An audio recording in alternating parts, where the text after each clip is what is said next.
el resto, ahí está. Los que estuvieron la lección pasada, me gustaría que hacer un feedback, ¿no? Una devolución.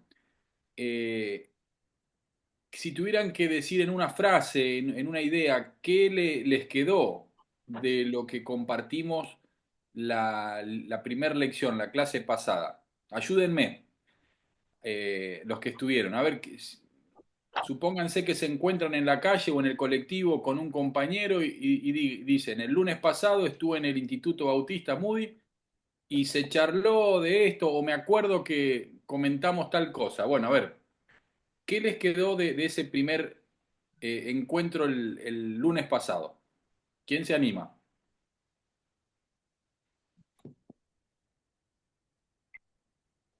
Eh, Hola, sí, ¿me escucha? Sí, a mí lo que me quedó es la relación que hay de la misión totalmente relacionada con la evangelización y plasmado a través de la Biblia, ¿no? Ujú. Muy bien, Seferino, ¿no? Seferino. Bien, ¿qué otra cosa recuerdan que hayamos charlado? ¿O algo que les hizo ruido o que les generó, no sé, una opinión distinta? La idea es que charlemos. Bueno, yo en Sí, lo personal sí. eh, estuve pidiéndole al Señor que me ayudara. Eh, a mí me encanta el tema de evangelización. Le pido al Señor que me dé ese don de poder llegar a las personas. He hablado a gente, se ha convertido, pero que me salga naturalmente. Em, Eso es lo que le estoy pidiendo al Señor. Y bueno, y estuve orando que me mandara a alguien o un grupo o algo para... Y después se dio todo esto, porque lo iba a hacer Seferino solo al curso. Ujú, Y él me estaba insistiendo, y sinceramente yo estaba medio, no sé, medio fría, pero vos fíjate cómo el Señor acomodó todo, porque después que yo fui a la reunión, yo sentí que fue todo de parte de él, que era lo que yo le había pedido. Entonces le agradezco al Señor y yo creo que este estudio me va a ir llevando, me va a ir guiando. ujú. eh, Eso, simple. Muy bien, gracias, Ale. ¿Alguno más de los otros alumnos que estuvieron?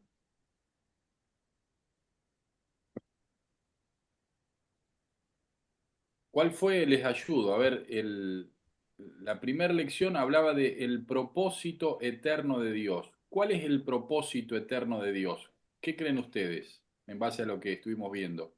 Eh, bueno, yo creo que con respecto a lo que hablamos la semana pasada, es que el proyecto de Dios siempre fue eh, llegar a toda la humanidad, ¿no? Mediante Jesucristo y bueno, usarnos a nosotros como instrumentos, ¿no? Para que sigamos con su mandato, como hablamos en Hechos 1:8. Muy bien. Ahí Marcelo levantó la mano. Adelante. Ser lo más parecido a Jesús. Y me gustó mucho el testimonio. Yo lo vi por YouTube, porque no pude estar la semana pasada, pero también me gustó mucho el testimonio que diste eh, al estar rodeado de una familia misionera, tener tus padres que tenían ese trabajo, ese amor por las misiones. Digamos, me llamó la atención porque digo, qué importante es el entorno de la familia y qué bueno que es para formar a los hijos, ¿no es cierto? En, Ujú. encauzarlos en el propósito de Dios, que es misión junto con evangelización y bueno, lograr disipular a las personas y que sean lo más parecido a Jesús posible. Ujú. Gracias, Marcelo. No se escucha si está hablando Pastor Ticona. Sí, bueno, ahora sí, buenas noches, pastor. ¿Qué tal? Buenas noches a los hermanos, la hermana, ¿cómo les va? De San Nicolás, Pastor Ticona. Dios les bendiga. Buenas noches. Buenas noches. Sí, la clase pasada fue una introducción y algo que concluíamos es que vemos a lo largo de la Biblia, nos da la idea o nos muestra un Dios que no es ajeno a los acontecimientos, sino que es intencional e interviene en la historia con un propósito determinado. Si leemos la Biblia desde Génesis hasta Apocalipsis, más allá de que son más de 40 autores diferentes que se escribieron estos 66 libros en 1400 años de un periodo histórico, personas que ni se conocieron entre sí, que cuenta relatos históricos en muchos casos de un pueblo determinado en un contexto cultural determinado, más allá de todo eso, podemos ver un hilo conductor, a pesar de las diferencias, a pesar de los distintos momentos históricos que cada libro de la Biblia nos relata, hay como uno puede discernir que hay un hilo conductor. Y ese hilo conductor es que es un Dios que está en misión, un Dios que no es que las cosas suceden por casualidad y por el azar, un Dios que está desconectado de la realidad humana, sino todo lo contrario, un Dios que está, si me permiten la expresión, empecinado en vincularse, en relacionarse con la humanidad. Y esa es la misión de Dios. Un Dios que está en misión y la misión, el propósito de Dios es relacionarse, restaurar la relación con la humanidad, con el ser humano.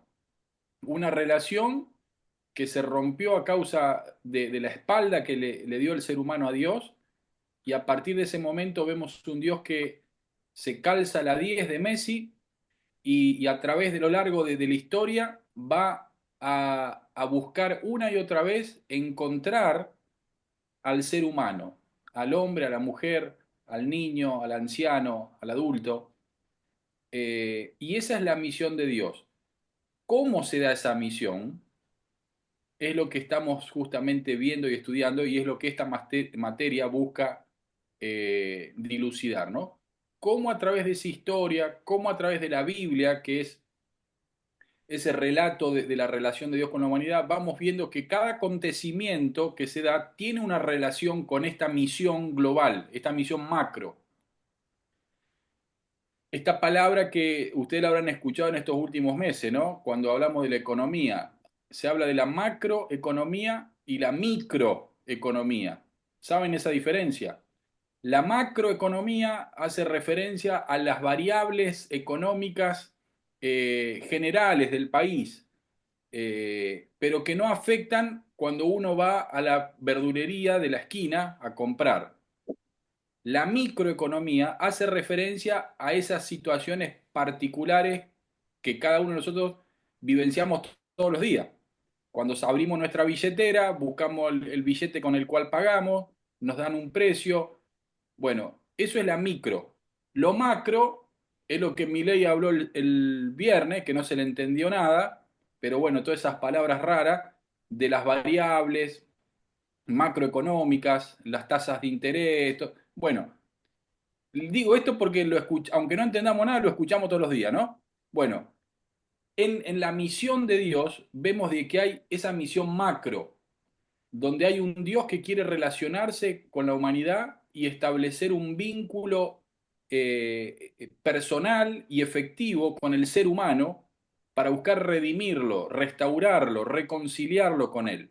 Esa es la misión macro, un Dios que se acerca a la humanidad, al mundo con esa intención. Y después está la microhistoria, que son las historias personales de cada uno de nosotros, las vivencias nuestras, los testimonios, los milagros de Dios en nuestra vida, las cosas que uno puede ver en ese trato individual que Dios tiene en la historia personal de cada uno de nosotros. Yo no sé cuándo te convertiste vos, o cómo fue ese proceso, o si naciste en un hogar cristiano, o si te convertiste de grande. Bueno, eso tiene que ver con la microhistoria, ¿no?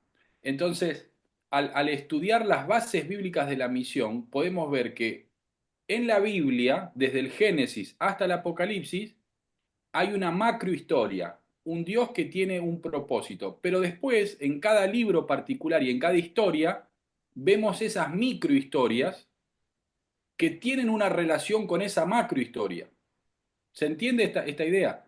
Cada milagro, cada profeta que se levantó, cada lucha civil que había del pueblo de Israel con las naciones vecinas, en fin, cada cosa que uno puede leer en cada libro de la Biblia, que tiene una aplicación y la usamos también para nuestro crecimiento espiritual, además de eso, está insertada cada ese suceso a esa macrohistoria, a esa misión que Dios tiene. ¿Vamos hasta ahí más o menos? Entonces, cuando uno lee la Biblia, cuando hacemos este ejercicio tan bueno y tan necesario de acudir a la palabra de Dios, tener nuestro devocional, leer sistemáticamente la Biblia, es importante que lo hagamos recordando esta misión global que tiene Dios. Entonces, simultáneamente, mientras vamos estudiando la Biblia y vamos buscando consejo de Dios, ese alimento diario para nuestro vivir, nos hace bien tener presente de que hay un Dios que tiene un propósito y una misión global, además de ese alimento personal que nos hace bien a nosotros, por el cual vamos a la Biblia, ¿no? Y entonces cada historia tiene un sentido porque se inserta en esa misión global que tiene Dios de redimir a la humanidad. Por ejemplo, vamos a ver entonces que en Génesis, desde la creación, cada cosa que sucede tiene un propósito relacionado con esta misión global. Por ejemplo, cuando en Génesis capítulo 1, en el versículo 28, si quieren lo podemos leer, vamos al comienzo de la Biblia, ¿no? Génesis capítulo 1, o sea, el primer libro de la Biblia, ahí en los albores de la humanidad, donde comienza todo, dice así, el capítulo 1, ustedes recuerdan que es la creación, ¿no? Cuando Dios crea los cielos y la tierra, ese es el versículo 1, en el principio creó Dios los cielos y la tierra, y ahí arranca en todo ese capítulo este proceso de creación. En cada día Dios va creando un aspecto de nuestro mundo, del universo. Bien, cuando está llegando al versículo 26, está el relato donde crea al ser humano.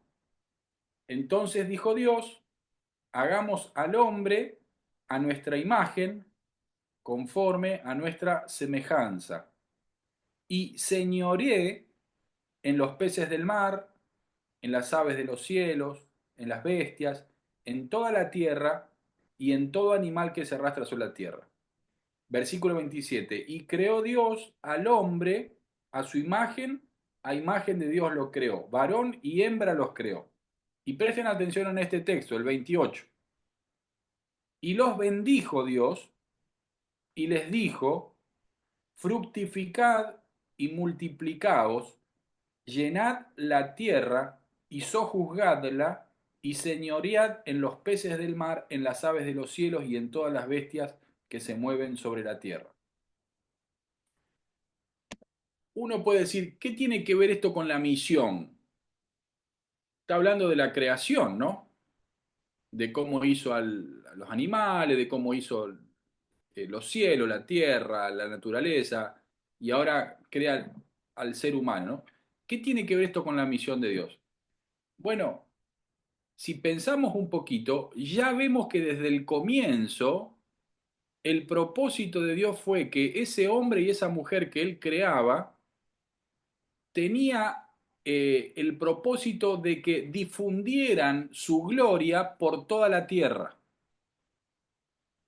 ¿Por qué? Porque Él les da la orden que se fructifiquen y que se multipliquen y llenen la tierra.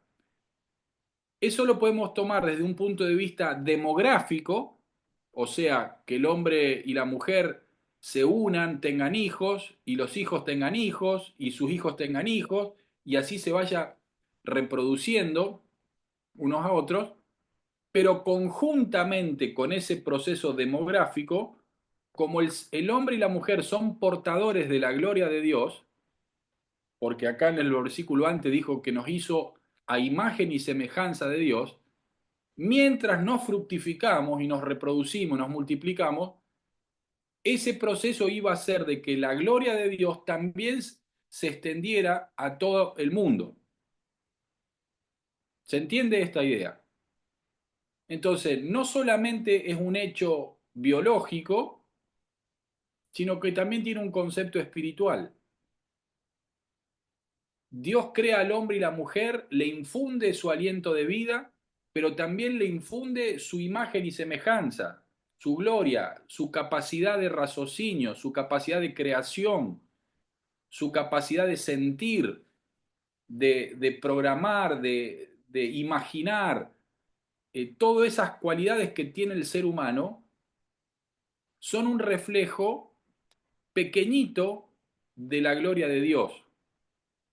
Cada uno de nosotros portamos una imagen de Dios en todos esos aspectos, emocionales, espirituales, creativos. Somos un reflejo de nuestro Dios. Entonces, juntamente con nuestra humanidad, el propósito de Dios era de que ese ser humano se reprodujera y llenara la tierra con su gloria. Entonces ya en el Génesis vemos cómo hay un propósito universal de Dios. No era algo egoísta, no era algo para que Adán y Eva se quedaran piola, disfrutaran del Edén y estuvieran ahí. No, ya vemos un Dios que tiene una intencionalidad, que su gloria se derrame, inunde, llene toda la tierra a través de la multiplicación y la fructificación del ser humano. ¿Se entiende más o menos esta idea? Por eso digo de que vamos a intentar ir haciendo un ejercicio a lo largo de las lecciones de ver cómo la Biblia, en todo su conjunto, nos habla de esa misión de Dios. Por más que a primera instancia no entendamos o no nos parezca que no tiene ninguna relación con la misión. Porque generalmente entendemos la misión como los misioneros que van a predicar. Hacemos ese reduccionismo. Cuando compartimos las 4 leyes espirituales o cuando el misionero se va a los negritos de África. Pero no es solamente eso. Vemos un Dios que está en misión. Y esa misión se expresa, se manifiesta de diferentes maneras. No solo cuando alguien predica, de una manera exprofesa, determinada, decidida, sino también a través, por ejemplo, de esta gracia que Dios derrama en el ser humano y se difunde a toda la tierra. Y lo mismo lo va a hacer cuando elige a un hombre como Abraham. Lo mismo lo va a hacer cuando se constituye un pueblo, Israel. Lo mismo va a hacer cuando establece un templo, el famoso templo de Salomón, que no era solamente para que los judíos pudieran orar. Dice, mi casa será llamada casa de oración para las naciones. El propósito era que ese templo físico en Jerusalén sirviera también para dar testimonio a todas las naciones. Entonces, con la creación, con la elección de Abraham, con la constitución de un pueblo de Israel, con la enviada de los profetas, que no solamente profetizaban a Israel, sino a las naciones, con la constitución del templo, eh, y por supuesto luego cuando viene Cristo a la tierra, y luego con los discípulos y con la iglesia, todos son hechos que se insertan en esa misión global que tiene Dios, que es dar a conocer su gloria a todas las naciones y poder redimir, restaurar, reconciliar al ser humano. ¿Cómo vamos hasta ahí? ¿Los abrumé? ¿Estamos más o menos? ¿Podemos seguir? ¿Me dejan tomar un traguito de café? Adelante, buen provecho.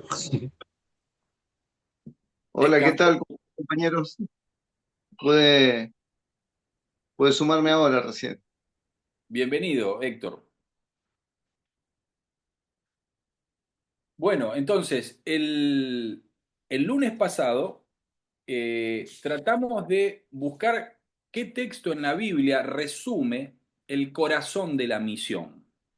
Si uno tuviera que buscar un solo texto que resuma en poquitas palabras la misión de Dios, ¿se acuerdan que habíamos dicho que uno de esos textos que resumen, no es el único, pero el que quizá más conocido, ¿cuál es? El corazón de la misión.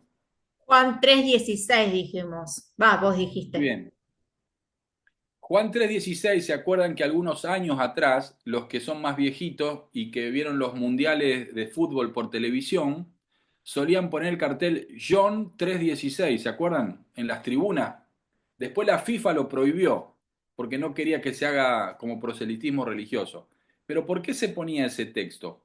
Justamente por esto, porque es un texto que resume en poquitas palabras el corazón de la misión, que Dios ama tanto a la humanidad, al ser humano, que ese amor hizo que esté dispuesto a dar a su propio Hijo para que todo aquel que en Él creyera no se pierda, sino que tenga vida eterna.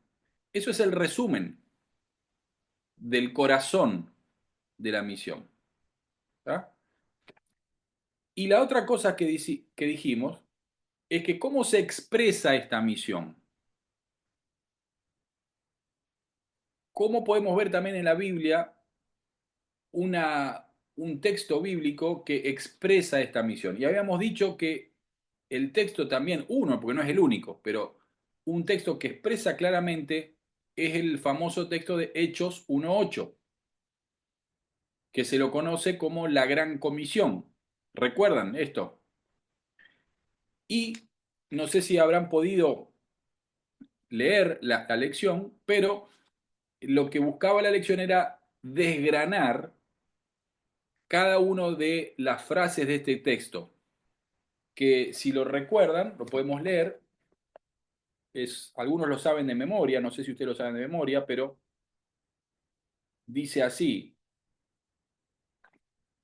Lucas, aparentemente el escritor de Hechos, expresó con estas palabras lo que él escuchó de lo que le contaron los discípulos, de lo que dijo Jesús. Y entonces dice Hechos 1:8 que previo a los instantes finales en que Jesús asciende al cielo y se ve físicamente por última vez, o sea, la humanidad lo vio por última vez a Jesús hace 2000 años atrás, más o menos, ¿no?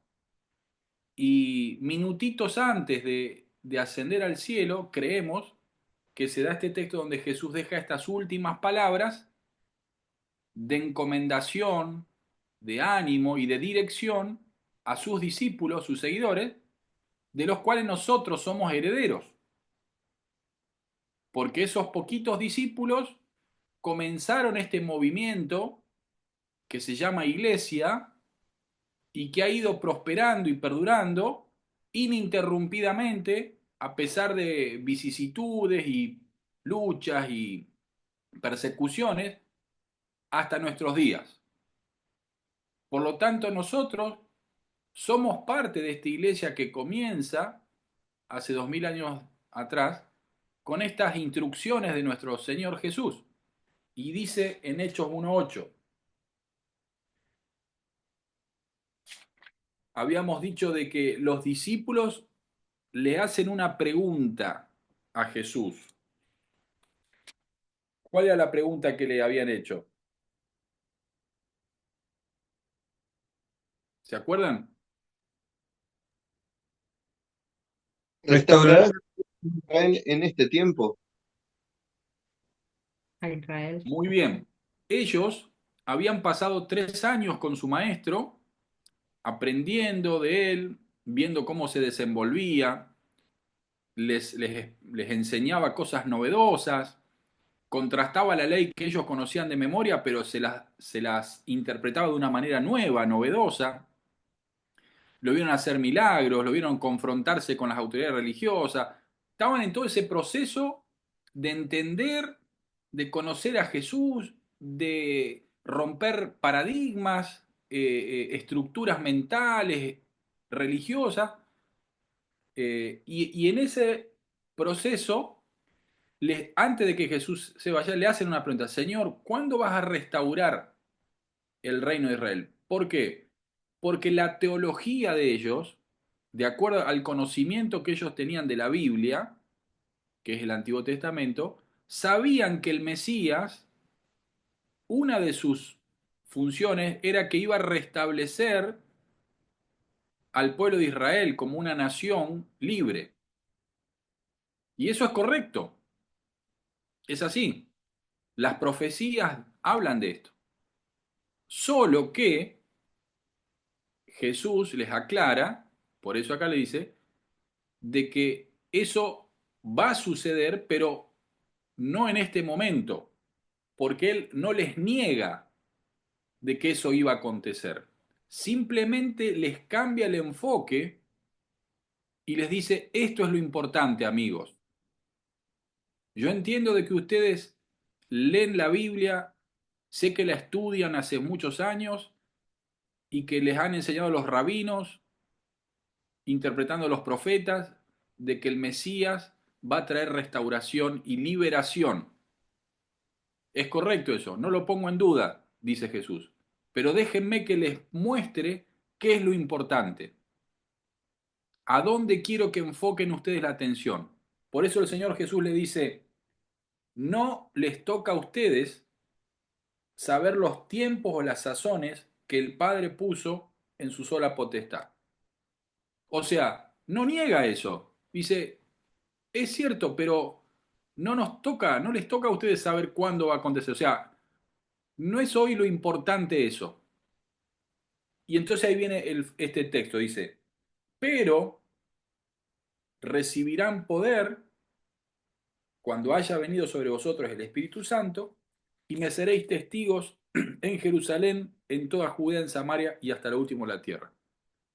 Esto es muy interesante, ¿no? Porque Jesús no los reta, no le dicen: ¿qué están pensando ustedes? Son unos salames, mira, yo me pasé 3 años con ustedes para que entiendan algo espiritual y me vienen con esta cuestión política. No.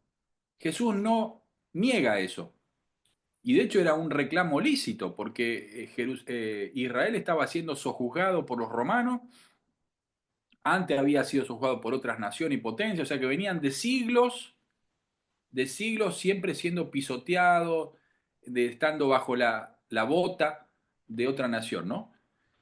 Y entonces Jesús les cambia el enfoque, y ahí es donde deja establecido estas bases para la iglesia de Cristo, que siguen siendo válidas para nosotros hoy, a pesar de que hayan pasado 2000 años de historia. Es una indicación, un mandato, una comisión que nos sigue dando orientación, nos sigue ayudando a nosotros cuando andamos medios confundidos o medio en la neblina. Nos ayuda esto a clarificar nuevamente de qué se trata ser iglesia, de qué se trata ser un seguidor de Jesús, de ir a la iglesia, de saber de memoria los textos bíblicos, de participar de la asociación bautista, de comprarme los libros en la librería cristiana, de ir al campamento cuando se hace, de ir a la campaña tal. Este texto nos ayuda como discípulos de Jesús a tener claridad qué sentido tiene y de qué se trata ser seguidor de Jesús. Y entonces ahí donde Jesús dice: ustedes van a recibir poder sobrenatural del Espíritu Santo. ¿Y eso cuándo aconteció? ¿Cuándo se dio la venida del Espíritu Santo? Y cuando vino Pentecostés, creo que fue como 10 días después de eso. Así es. Fue un hecho sobrenatural. Hasta ese momento, la tercera persona de la Trinidad, el Espíritu de Dios, tenía intervenciones, siempre estuvo presente, de hecho está desde la creación del mundo, pero se posaba y se iba de su intervención en las personas o en los líderes. Pero a partir de este hecho, cuando Jesús le dice que Él se va, pero conviene que se vaya, perdón, porque si Él se iba, les iba a dejar un consolador que era el Espíritu Santo, ¿no? Entonces es como que introduce esta nueva expresión de Dios en la persona del Espíritu Santo, que es la manifestación de